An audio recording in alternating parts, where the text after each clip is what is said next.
My primary drug of choice was alcohol. My secondary was cocaine. I served some jail time in federal prison and then got out and continued to drink.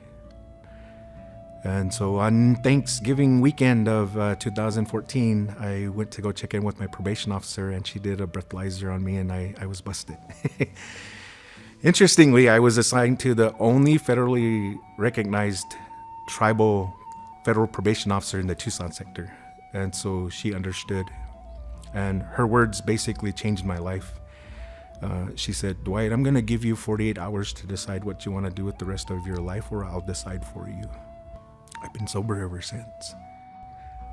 My name is Dwight Francisco. I'm an enrolled member of the Tohono O'odham Nation. I come from a village called Little Tucson. My mother is Phyllis Ignacio, and my father is Adrian Francisco. Marge Eppard, who is an elder that lives in Sacramento, California, she said, "When we come into being honest about our trauma and our hurts of the past, we are a victim. When we start to address those hurts and pains, and we start to be honest about it, we move from being a victim into being a survivor.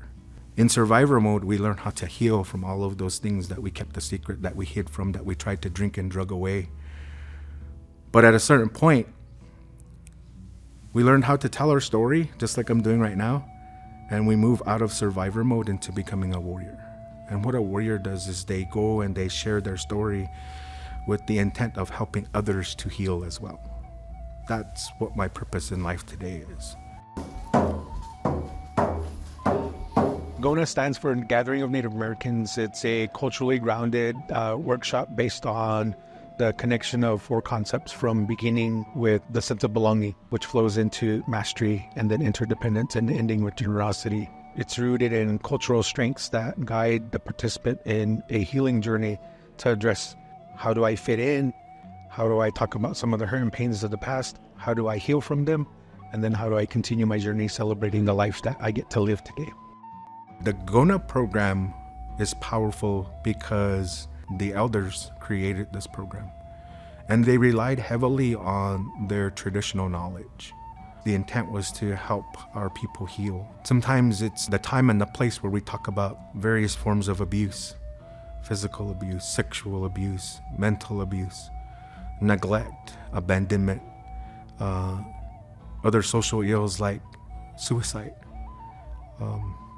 alcohol and other substance abuse,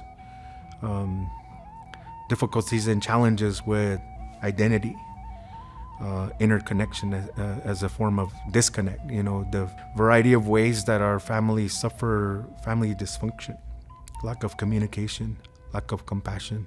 My goal is to provide the space and the proper activities and the guidance that will allow them to come to terms with addressing and finally identifying some of those things that have had a deep impact on their lives. When GONA was created, I don't know if those elders saw 40 years down the road how much of an impact they would have. But I think that was their goal.